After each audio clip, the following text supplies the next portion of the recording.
And now we wait patiently.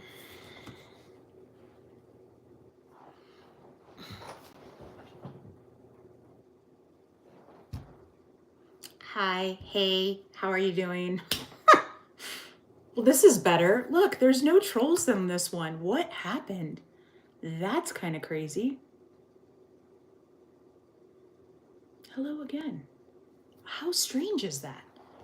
I don't know how to fix it. If it freezes, what do I do? Does anyone know? Because I couldn't, I pressed all the buttons and nothing worked. So I'm not sure. I don't know what happened, but I appreciate you all for coming back because I have no idea what to do. Well, the last time that happened, I moved out of it and came back, but when I moved out, it took me to a live as if I was watching someone else's live, so I don't know. But anyhow, I don't know. I'm new to all this. I don't know what I'm doing half the time. So, shall I wait a moment while you all say your hellos to everyone and anyone that was in earlier rejoins, because I don't know. Too many extensions are open. What do you mean too many extensions? Extensions of what?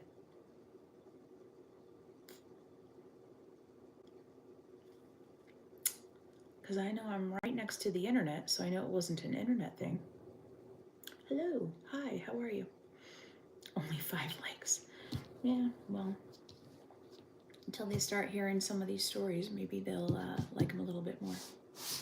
Oh God, 6, don't be doing your weird, crappy stuff and sending a bunch of hearts. And then you're gonna say dumb crap like that. Why? Why? Why even go to the extent of saying those things? Where am I from? I'm from Idaho. Hello. Hi, how is everybody? It's evening here. It is 6:10. Fools is asleep. Fast asleep. And it sounds like, looks like, feels like a storm is brewing outside. So there is that. I think we might get snow tonight. So it's supposed to rain tonight, but I think with the temperature being so cold, it might do a light dusting of snow, which is crap. I'll just tell you that. So I'm not going to pay attention. I'm going to pay attention, but I'm not going to pay attention, if that makes sense. I'll get this started because I know the people that I appreciate are here, and I appreciate all of you. Hello. I know, Misfit, I had to completely get out of it. I don't know what happened, and I don't know how to fix that stuff. But, no, actually I don't. Never at all. So, trigger warning, we'll start this again. If this episode of Miss Rainey's Take 2 Live is going to be based around unaliving, it will have my trigger warning is we could be talking about kids that are harmed. There could be ape, gruesome criminal crimes that happen around the world in the US, current events, and previous. So just as a trigger warning, if any of that stuff bothers you, feel free to move along. I did set this up for 18 and up, but you know how the internet is and how things slide by. So I've got the big case I will do at the very end, just because that one I have a lot of information on. So I'll do some little stuff first, kind of like I always do, and then we'll get to the big one. So my favorite website is Law and Crime, and we can always find some good stuff there. So the first article that we will read is going to be, it went from a heart in a text message to a bullet in his heart. Man bringing home McDonald's unalived by girlfriend who warned he'd be dead if he returned. Hello, Jeremiah. A 31-year-old woman in Mississippi will spend decades behind bars for unaliving her boyfriend, fatally shooting him when he came back to their home with McDonald's for her and her children following an argument in which she warned he would be dead if he returned. On Tuesday, a judge ordered Alexandria to serve a sentence of 20 years in a state correctional facility for the slaying of Corey 2 years ago. Alexandria, let's see, nope, sorry, I missed a spot. Handed down the sentence after a 3-day trial, after which jurors deliberated for only 3 hours before convicting her on one count of imperfect self-defense manslaughter.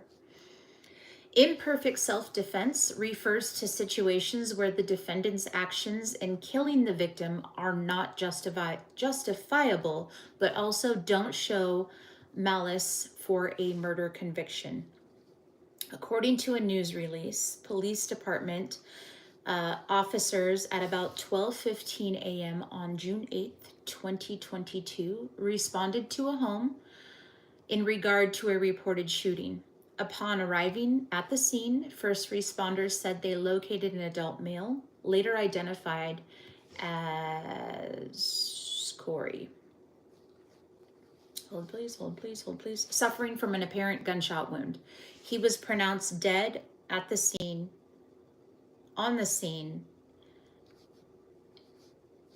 and the girlfriend was taken into custody and initially charged with first-degree murder. The trial testimony showed that on the evening of June 7th, she became angry with Corey because he left the house without telling her. Text messages showed the couple discussing picking up McDonald's before they began arguing. At one point, a text message was sent stating that if he came back to the house, he would be dead. Let's see. Both adults have been in a tumultuous relationship for about a year, and witnesses reported seeing them arguing the previous day at a softball game.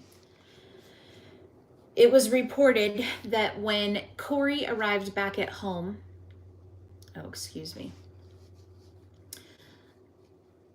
she went into the bedroom and grabbed a 9mm handgun. She claimed Corey began coming towards her in an aggressive manner, leading her to fire 3 warning shots. When Corey continued coming towards her, she fired a shot through the window of the front door that struck him in the chest. Throughout the trial, the attorney maintained that his client was acting in self-defense when she shot Corey, adding that she never meant to kill him. Oh, attorneys, they have a big job. What kind of a world is it if a woman can't protect herself and her children? Prosecutors argued that there was no evidence introduced showing that Corey ever presented a danger to Alexandria. In fact, Attorney Ben told jurors that Alexandria was the one who antagonized Corey and intentionally stirred things up before the shooting. It went from a heart in a text message to a bullet in his heart. No fast food or else. She's reading crime stories. Yes, I am. If you're never, exactly, that's how I feel. If you are not intending to hurt anyone, shoot him in the knee. That's gonna be a painful one. Okay, let's move to the next one.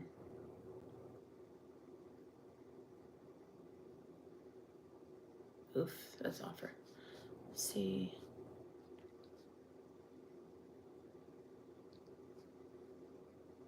Sibling? Hold on, I gotta see this one real quick.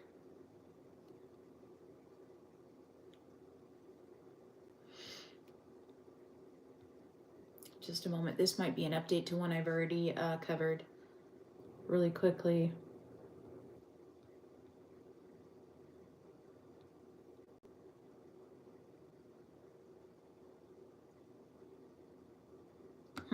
Okay, nope, that's not important. So, sorry.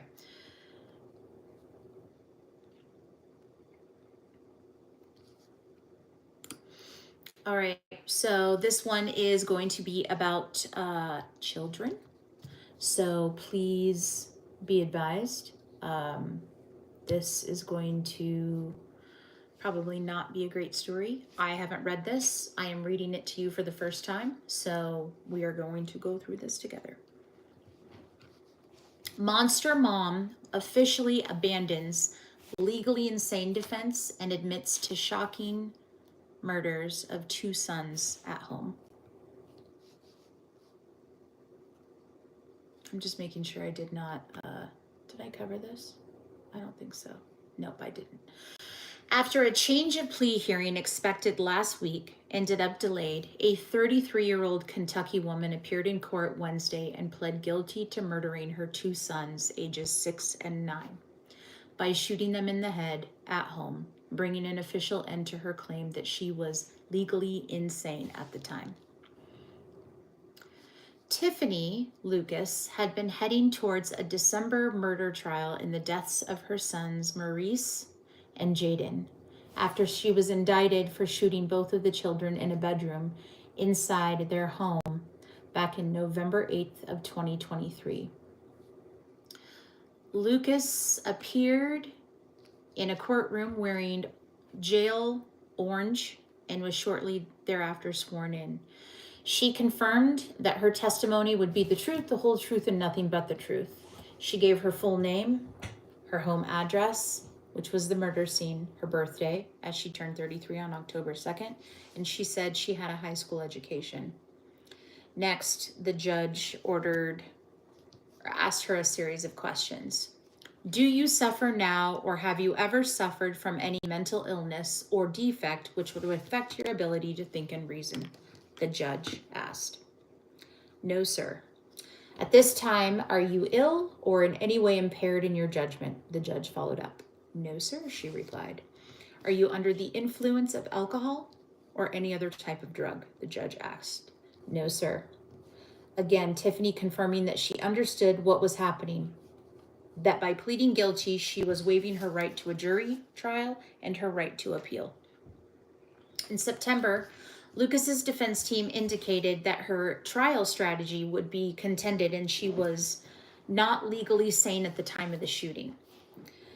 Lucas was accused of firing 4 shots in 30 seconds, claiming the shooting was an accident and claiming that she was manipulated through Facebook, through the internet, or through Wi-Fi into doing what she did.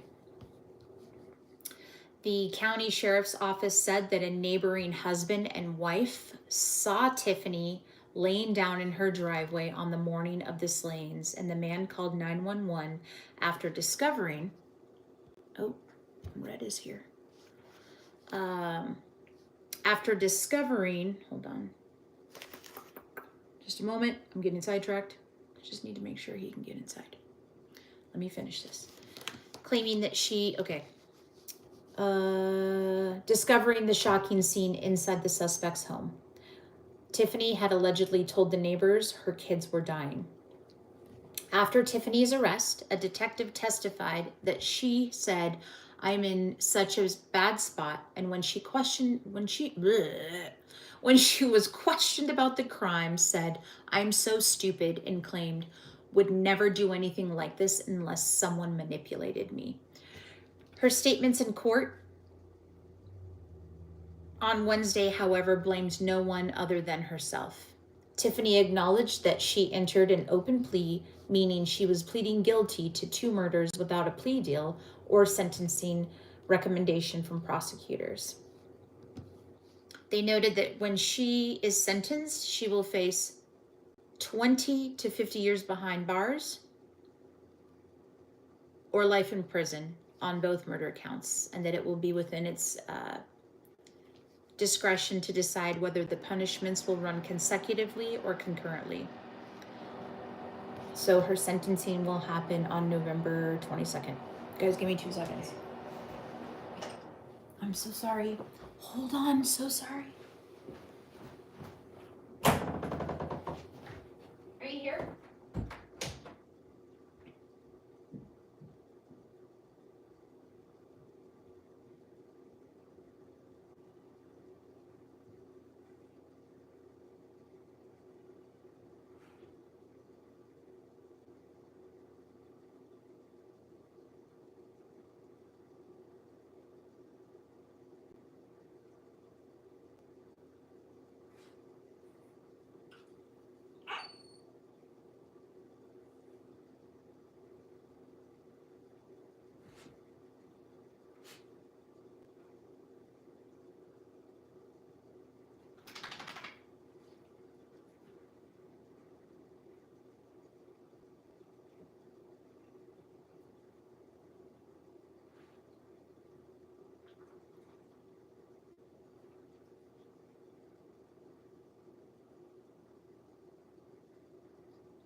I'm back. I'm so sorry. So sorry. I had to make sure Red knew that there was food and all the things. So, my apologies. Okay. Moving on. Sorry for the interruption. Did you all see the dog? Did she jump up here? Oh. Don't mind her. So, ma'am, I can't have you be loud if you're going to be in here with me. I got stories to tell. She's got the hiccups. Where's the pup? Right there. This is squeaky. She's got her little chicken toy, and she loves it. So she's gonna make this difficult for me. And she's gonna make this difficult where I'm gonna be like, and super serious, and she's gonna. You okay? Got the hiccups? Okay. Sorry, guys. All right.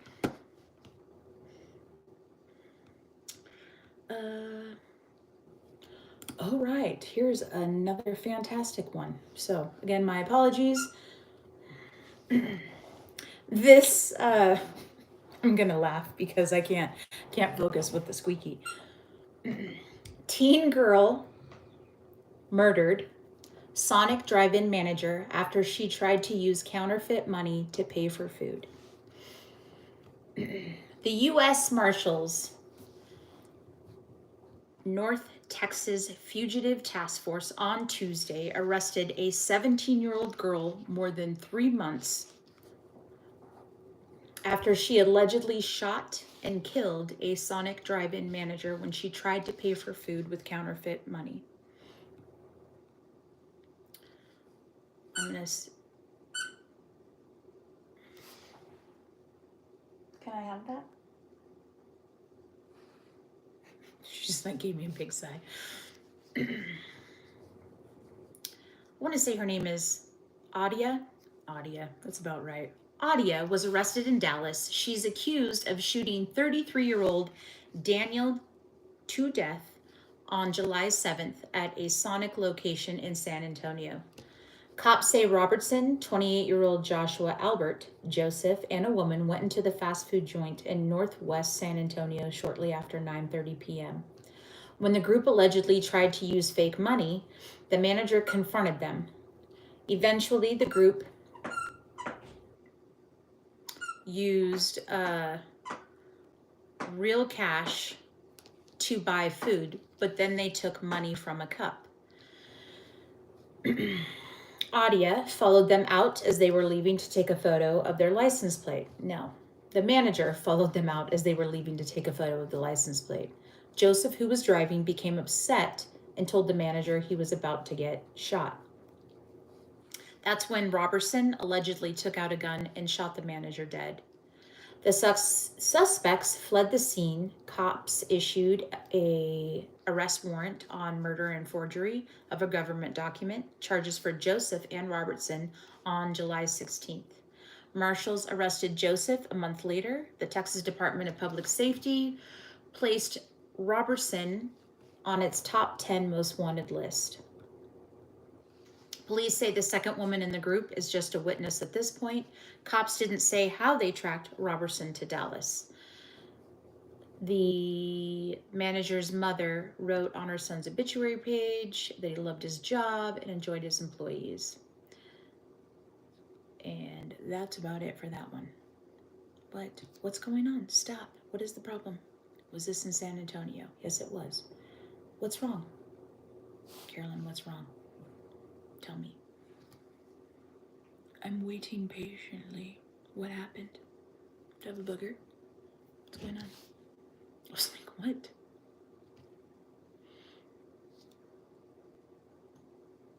I will wait for your response, Carolyn.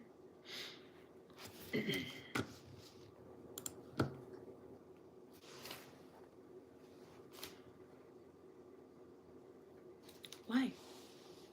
Not the same one? Somebody timed him out? I'm confused.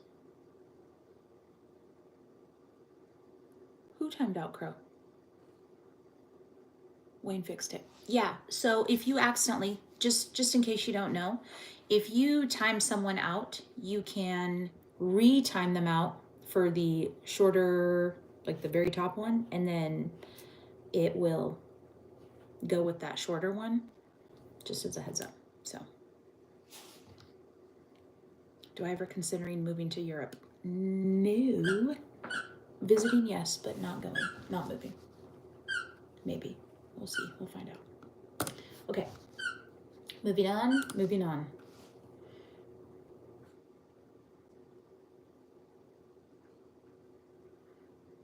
All right, let's see.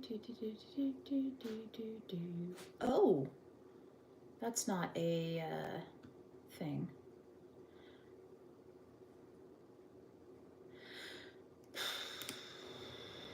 So many children cases. All right, so Carolyn knows about this one, but I have not talked about this one yet. What is today? Today is the 23rd because I didn't do anything yesterday. So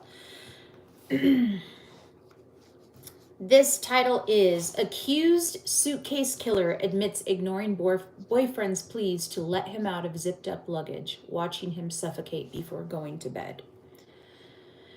At first, they thought him fitting inside a suitcase was funny until it wasn't. Sarah Boone, 47, is on trial for second-degree murder in the February 2020 death of her boyfriend, 42-year-old Jorge Torres, after she allegedly zipped him up in a suitcase and left him to die. On Tuesday, she took the witness stand in her own defense. Wearing a dark blazer and dark pants, she described without much emotion throughout her testimony how the two had been drinking for much of the day in question, talking on the back porch of their Florida townhome near Orlando, putting together a 1,000-piece puzzle and completing art projects when Torres wanted to play a game of hide and seek by saying, "Tag, you're it."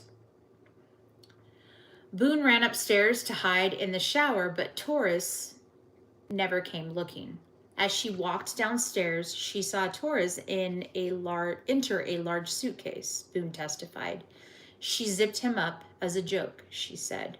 We were laughing about it, and it was just strange that he was small enough to fit in there, she testified. Boone said she rolled the suitcase around the home. At that time, it was funny, she said. We were joking and laughing about it.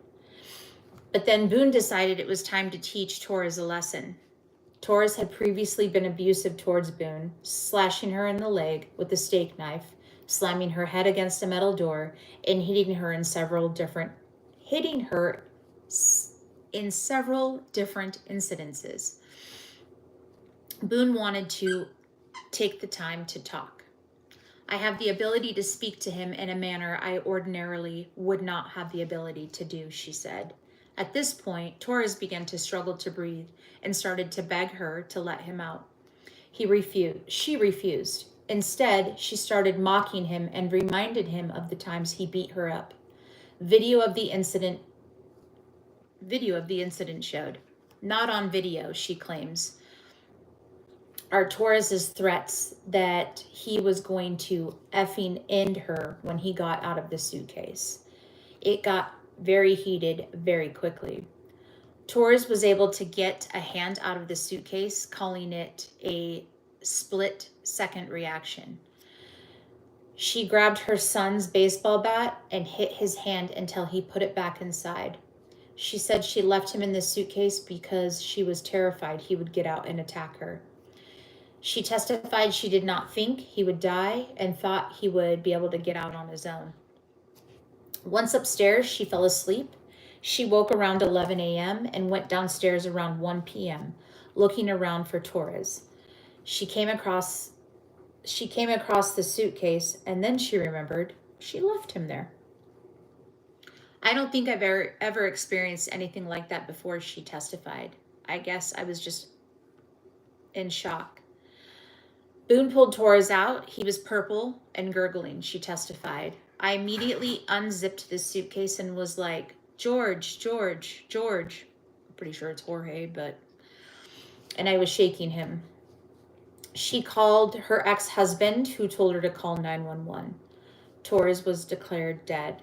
Her defense attorney walked her through some of the previous incidences of abuse, showing jurors photos of her injuries as part of her battered spouse syndrome defense. She was asked why she didn't leave him, and she said she hoped Torres would improve his behavior and that she and Torres were two bodies with one soul. I love him to this day, she said. Ma'am.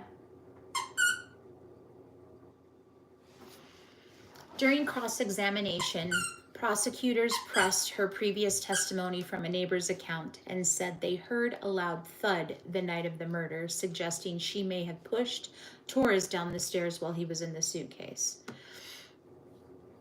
They questioned why she felt the need to teach Torres a lesson while he was inside the luggage. She responded there was no lesson to be learned, but she wanted him to know how she felt about his abuse in hopes he'd become a better person. They demonstrated to the jury how she zipped up the suitcase and showed Torres' hand placement when he tried to get out. Did you do anything to help him escape from the suitcase that you zipped him up in? No, she said. Early Tuesday, the prosecution rested its case, paving the way for her testimony. The trial continues on Wednesday, which is today.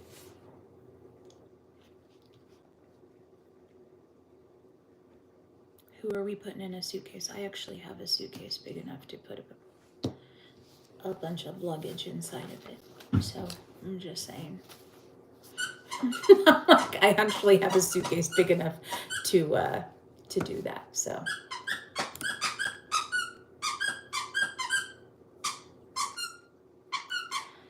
people call me Rainy. Look at all the trolls. I love it. Come on in for the views. I appreciate you. Thank you.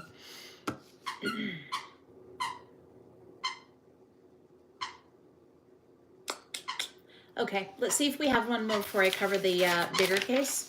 And if the dog is annoying, let me know, and I will put her somewhere else. So let's see. I actually kind of like that we didn't do this yesterday, just because it's not like a lot of cases happen every single day, right? At least that I can see. So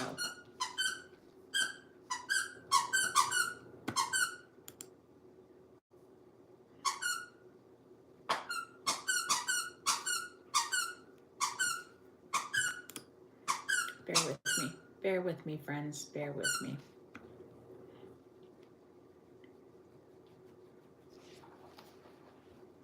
Are you okay? Are you doing all right?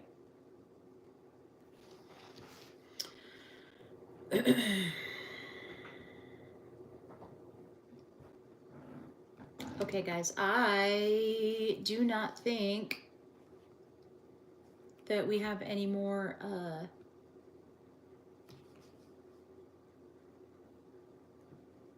unaliving stuff, so we might just move on to the next one.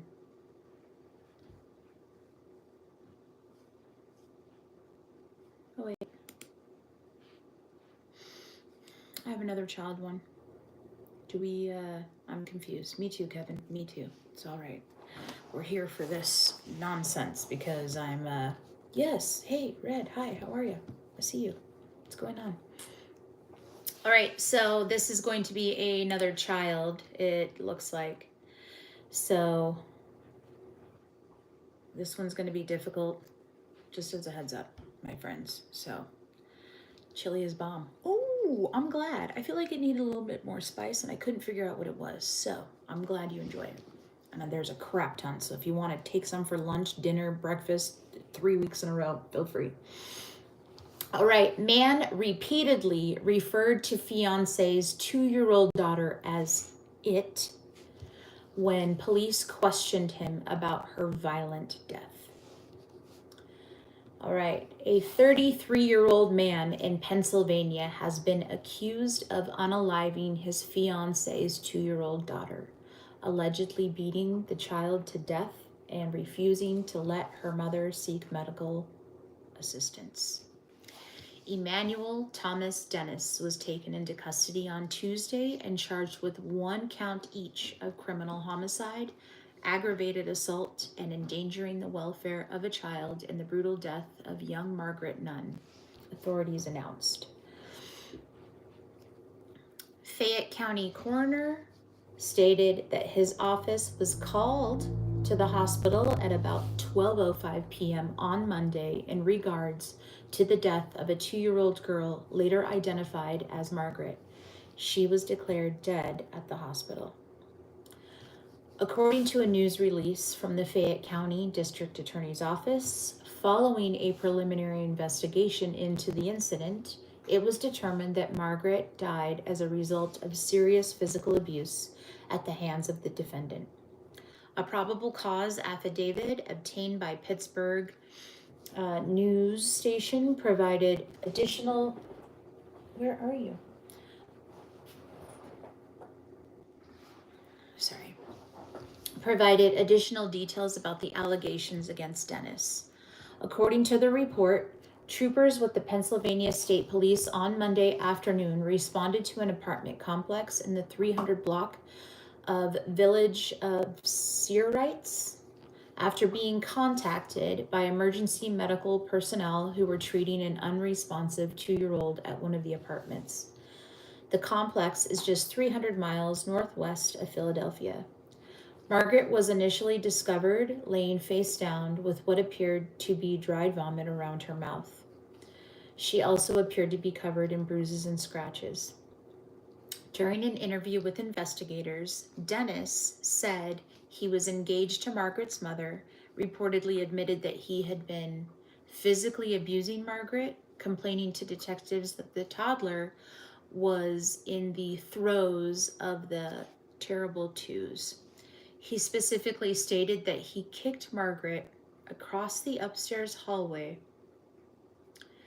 and he also claimed that Margaret had fallen at least 6 times over the weekend and had struck her head. A particularly bizarre detail about the interview stuck out to investigators, who reportedly noted that throughout their conversation with Dennis, he repeatedly referred to Margaret simply as it. Margaret's mother reportedly told police that she had personally witnessed Dennis physically abusing Margaret over the previous 4 days. What the fuck are you still doing with that dude? Just saying. In one instance, she said he dragged the girl to her room by her arm and repeatedly hit her until she lost consciousness. So that mother, in my opinion, she better freaking be charged right along the side of this dude. That's all I'm gonna say. The mother said she advocated for taking Margaret to the hospital, but Dennis refused to let her because he was afraid her condition would lead to an investigation by Children and Youth Services. Dennis was booked into the Fayette County Jail, where he is being held without bond. He is currently scheduled to appear in court for a preliminary hearing on November 5th.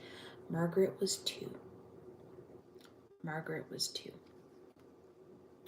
And the mother stood by and watched. Stood by and watched.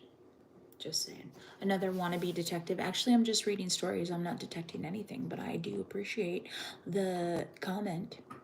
Thank you. Misfit's like, I'm not dealing with it. So, all right. So that will be it for the small cases. I'm going to do the big case. I'm going to let the dog out really quickly so she can eat and do her thing. What's wrong with these sick puppies? I know, Henry. It's disgusting. So give me 2 seconds again. I, again, apologize. I did not expect all of this. All of these, interruptions. Let's go. Let's go, let's go, let's go, let's go. It's so dark.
So sorry, so sorry. Very unprepared. My apologies. Okay. So, this last one that I am going to cover was recommended by a subscriber, wonderful person in the chat. And if this person would like to say that this is about them and their family, you are more than welcome to. I'll let you do that. I won't take that from you, just in case. I know you had already talked about it with a lot of us, but I just want to be sure that I am doing my part and not throwing information out there that isn't my right to do. So this one, this was a very, very interesting one. I have never come across this. There is a podcast. There is a lot of things about this case. And earlier today and yesterday, I have been listening to the podcast to get the information. And Misfit here, she just indicated the case I'm going to be covering is Firecracker, which is the murder of Carol Ryan. So there's a great, great podcast that you can listen to. It's a 6-parter. It's about 20 to 30 minutes each episode. So if you'd like to listen to something better than me, feel free, because I did a overall of what I got out of 6 episodes. So hopefully I can cover enough information that it is known. But aside from that, yeah, this is a case that deserves more attention than what I'm giving it. I'll just say that. And there are plenty of articles all over the internet for that, but Misfit, I appreciate you giving this one to me to allow me to talk about. So I will start. In 1996, a woman was murdered in central New York. She was killed in a horrific way. An explosive device was placed inside of her and detonated.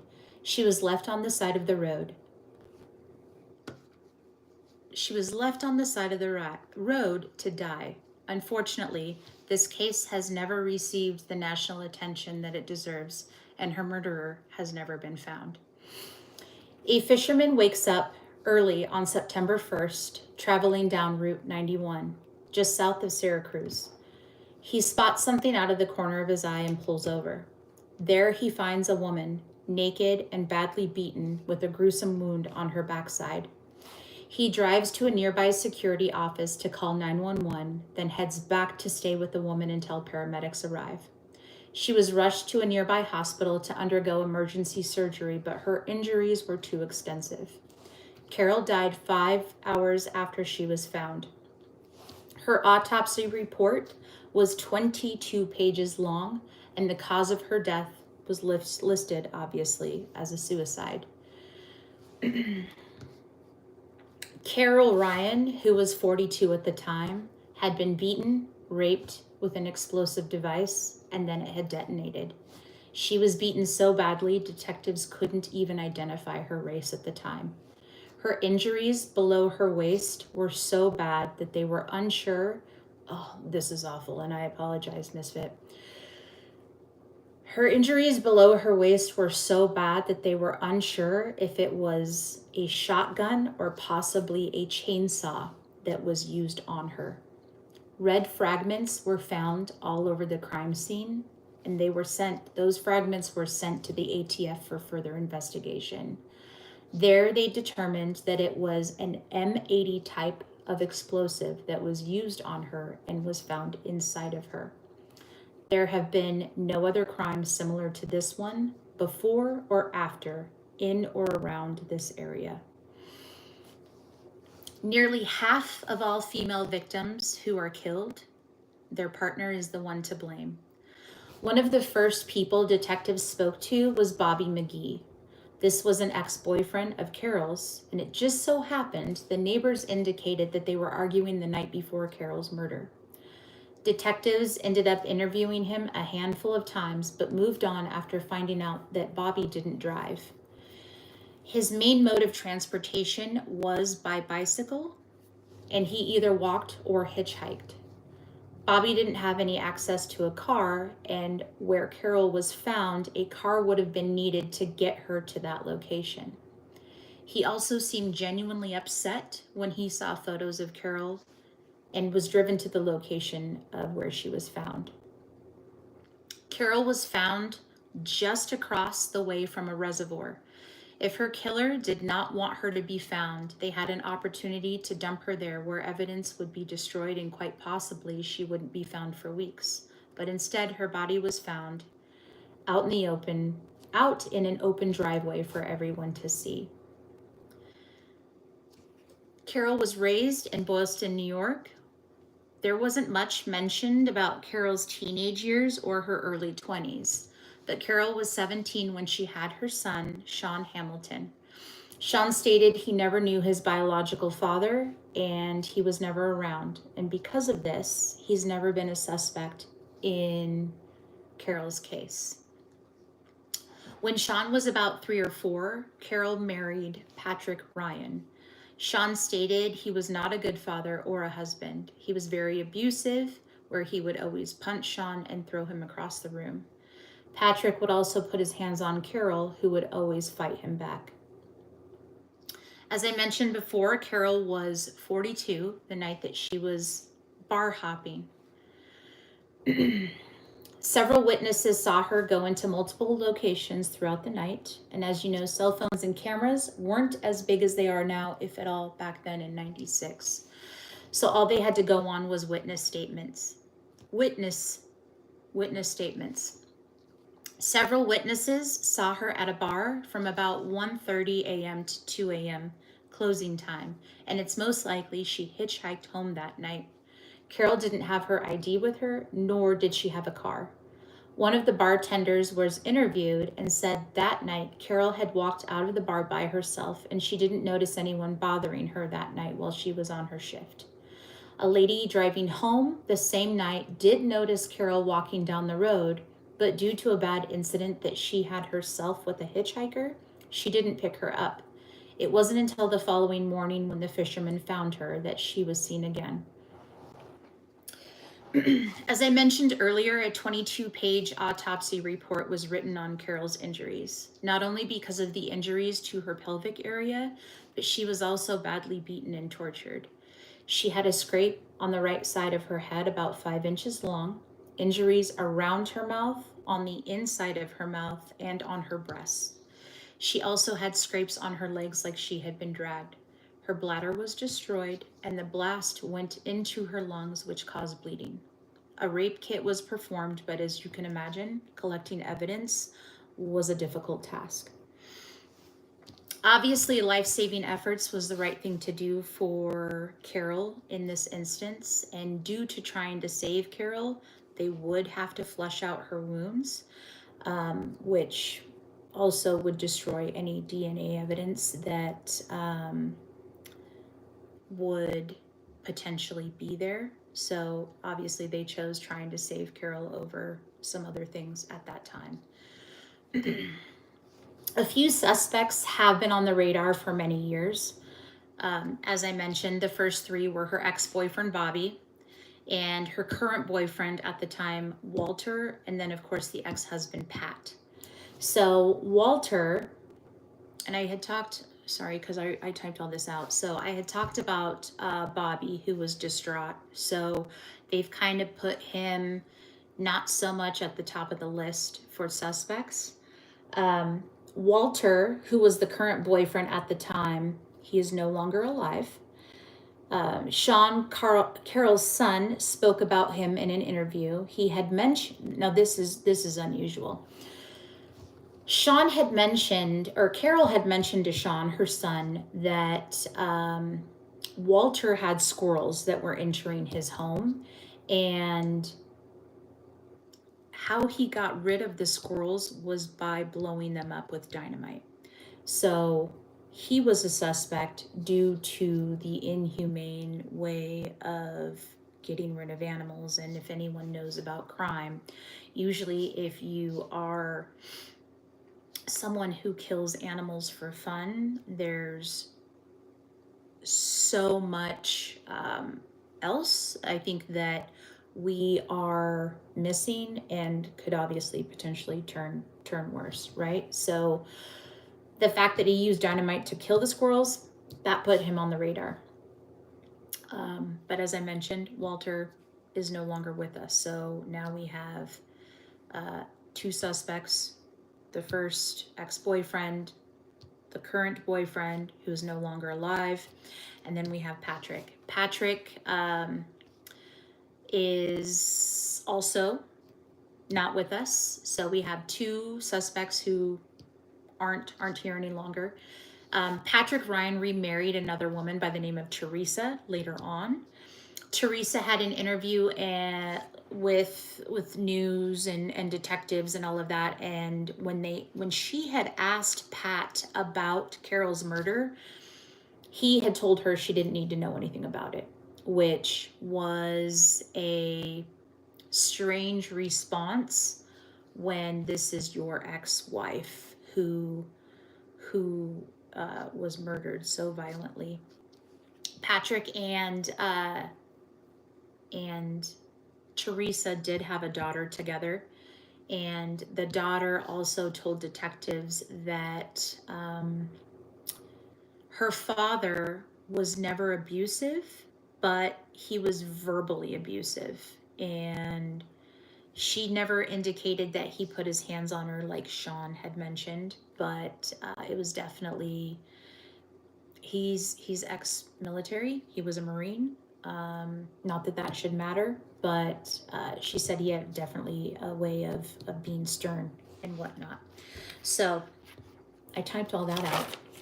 Now the other part. So there are 3 new suspects that they have come up with over the years. Now keep in mind, 96, we're talking what, almost 30 years now that this case has still been unsolved. So one of the 3 new suspects is Andrew.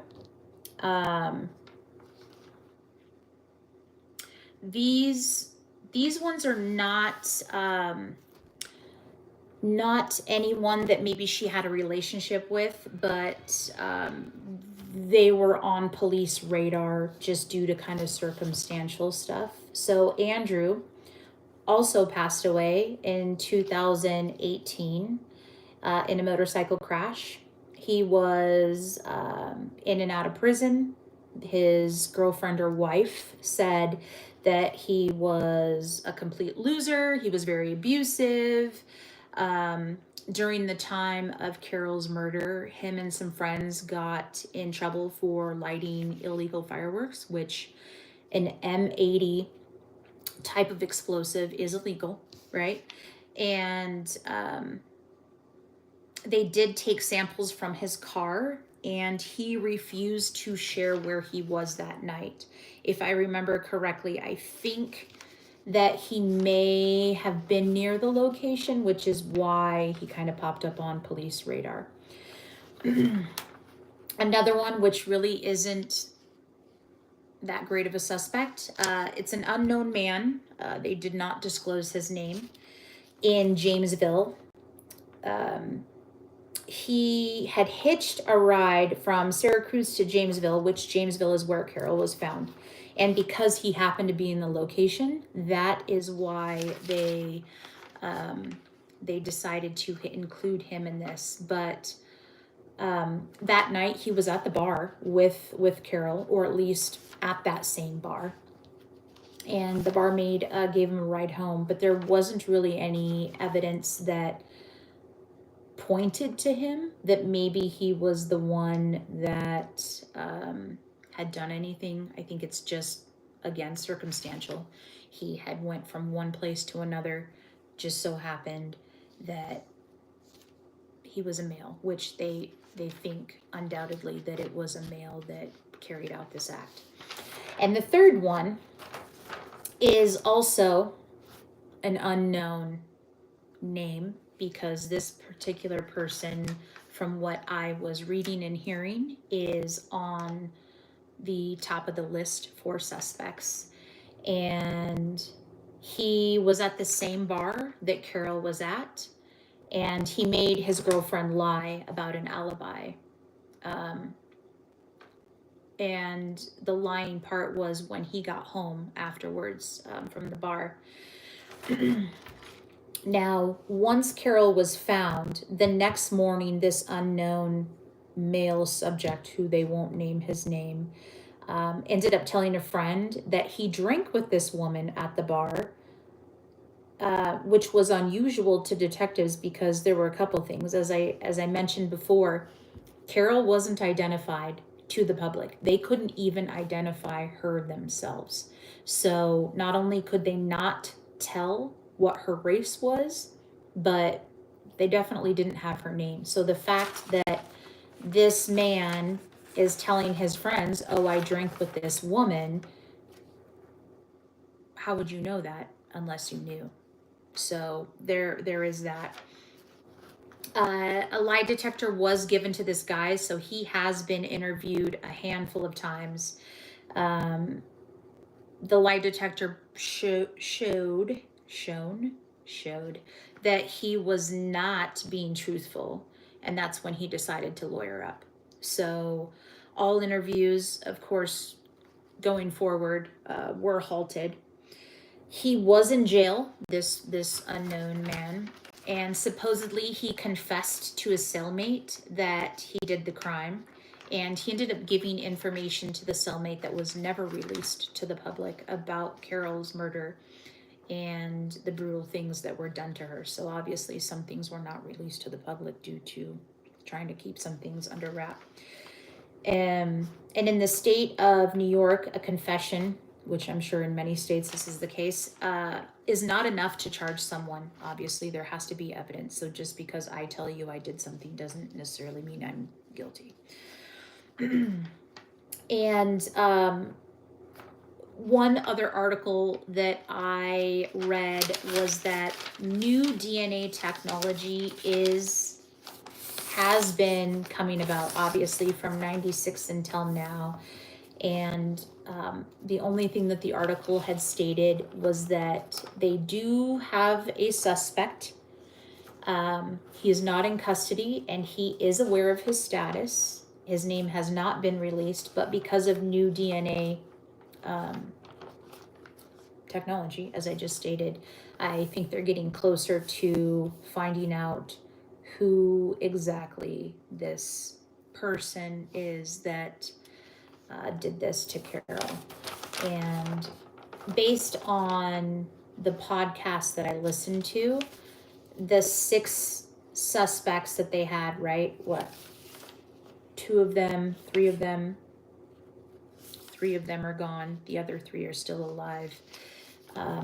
I think they're leaning more towards the last one that I just mentioned, simply because of the circumstantial evidence of him giving information to his cellmate, talking about Carol before anyone knowing that Carol was actually her name. And yeah, so that case, again, it's called Firecracker, if anyone wants to look it up. The murder of Carol Ryan is extensive. Like I said, there's more, small details. I just kind of did all the big stuff to try to make sure you get a good understanding. But this woman was brutally murdered. And I don't have any idea what kind of sick individual would even have the thought process of doing something like that. But Misfit, I am so sorry your family has to even go through that any family would have to go through that. I would imagine your family would like closure and justice for her. And it's sad that after all these years, or that it's taken this long. And when I tell you that they said new DNA technology had come along and they had a suspect, and that he was aware of his status, they're waiting for whatever, that article was written last year. So we are in 2024, almost 2025. I didn't see anything new or updated that had given any additional information. And Misfit, obviously, that's family to you, and I'm sure that's nothing you can discuss, and that's absolutely a-okay and fine. But it's interesting that even after a year that they would post that, and still nothing else has come out from that. So yeah, that is a awful thing. I had never heard about it before, but I do recommend that if anyone wants to hear more about it, that yeah, Misfit, I can understand that. I could understand that. And Misfit, I'm sure you know this, but not everyone knows this. It's like every time a new detective comes on that force, and a detective retires, I think the next detective takes it on and is like, "Hey, I'm going to reopen this, and I'm going to be the one to solve it," which is why I'm sure you're going through that, and any family would, to that extent, that is having to deal with cases like that. But man, how insane! I like I said, the thought process of that, someone doing that is, and the worst part is that person is still potentially walking amongst us. And I think that's the scarier part. Not only did they do that to one human, but they are still, yeah, I get that. I get that, Misfit. Yeah, I get that. I think it's the guy in Ohio. Well, as much as you're being bothered, hopefully it comes to an end and you guys can rest in peace and just move on. So, and I don't even know, Misfit, do you guys have the option to just say, hey, leave it alone? Or is it that they have to do their due diligence and keep going until they have someone? I would imagine with something so gruesome, it's not an option to just be like, yeah, we'll just close it and move on with our lives. The devil is running rampant. Yeah, Larry. Pretty awful. So,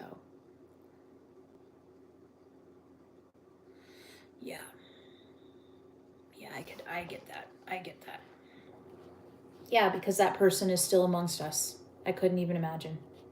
Can't even imagine. But I do appreciate you allowing me to speak about it, and hopefully I did okay for you guys. And I'm honored. So thank you for bringing that up. Not singing tonight. No rare breed. I had one tiny shot of whiskey because I made a commitment to Misfit that I would get this taken care of, and I was going to be in a sober state because it deserves my attention, and that's only fair to her and her family. So, no drinking, no singing, just doing this right here. So, I think we need to get a picture of you hanging on the wall, or you can check out my profile picture. It does have a man up in there, but you know, I guess apparently we don't like to look at profile pictures anymore. Friends of the chat, just saying. But thank you, Ken. It's a good idea, but I did specifically put fools in my profile picture intentionally to hopefully ward off some of that. And fortunately, it's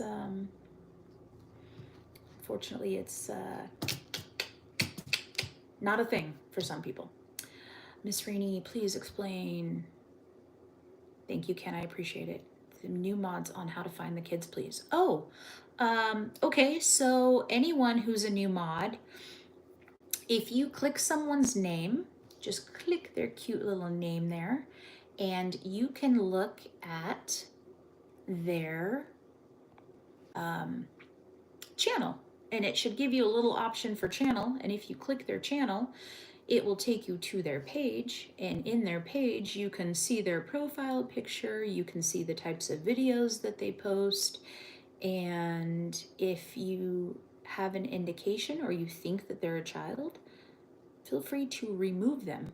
Not just a timeout, but a complete removal is what I've always done on Fool's channels. So anytime you see me remove someone from Fool's, it's because it's a child. The trolls, I only time them out because it's Fool's channel and that's what he wants to do, and that's fine. I would probably do the same thing on mine unless they're completely idiotic. Then they can be removed, like this Kurt idiot. He is an idiot. And yeah, but if you just click their name, you can go straight to their page, and then depending on the type of phone you have, your button's at the bottom to go back, or if you're iPhone, it's at the top. But either way, it's kind of easy. I know there are adults that play video games, but I've decided it's better to be safe than sorry. So if it looks like a child, acts like a child, I'm gonna consider you a child. So, but anyhow, I think that's probably it for this live. I appreciate everyone that came by and supported my little crime adventure. And if you have any, let's see, is it gonna let me? Probably not. Yeah, I can't post in here, but I do, hold on, let me post it from the other thing here. Just a moment. What am I doing? I'm going to YouTube. Like, what am I doing? Pay attention. Thank you, Wayne. I appreciate that. What I will do is I will, apparently once my chat comes up,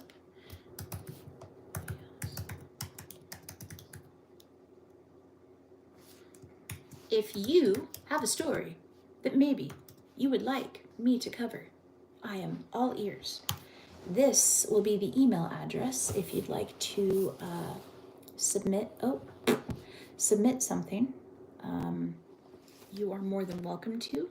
That would be the way to reach me if you'd like.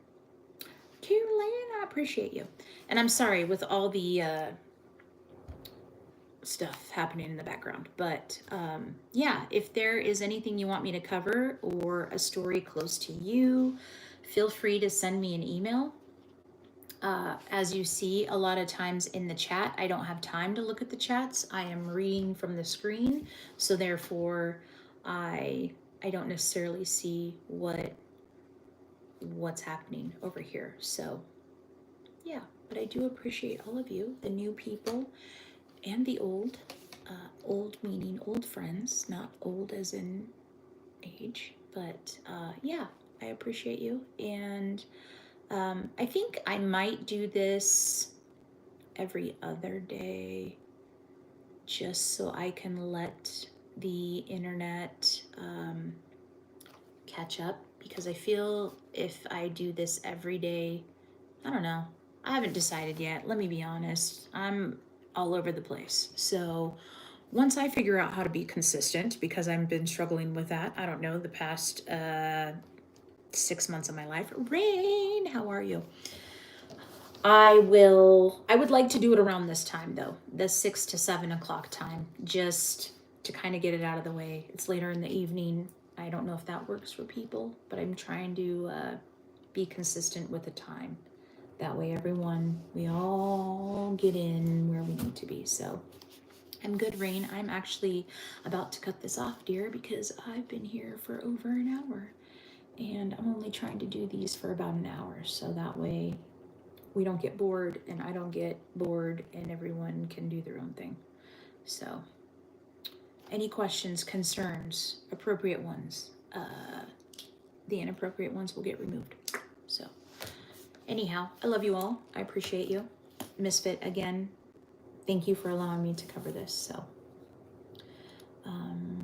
yeah, if we don't have anything else, I will let you all go back to your daily activities and your shenanigans, and have a drink for me because I probably won't. And you all are amazing. So, I love you all. Have an amazing night. Okay, bye.